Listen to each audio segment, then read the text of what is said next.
嘉义哦。他在这里干嘛？找朋友。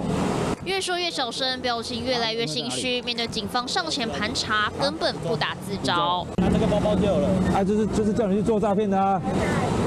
谁叫你去哪的？要去哪里？从网络上面找的。年轻人从网络找到高薪打工机会，一秒变车手，还特地从嘉义北上，只要带着公司准备好的工作包，包括定制西装跟外派经理的识别证，穿上西装领钱就能领到日薪1万块。工作内容相当简单。那你钱在哪边拿的？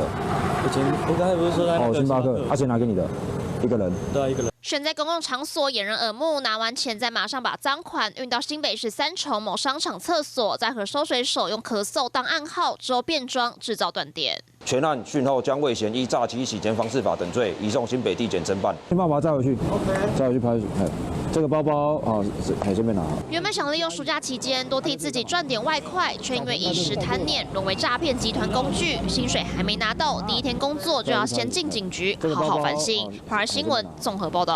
Hello， 我是蒋欣梅。想要抢先掌握最及时的新闻资讯吗？赶快订阅、按赞、开启小铃铛，锁定华视新闻 YouTube 频道。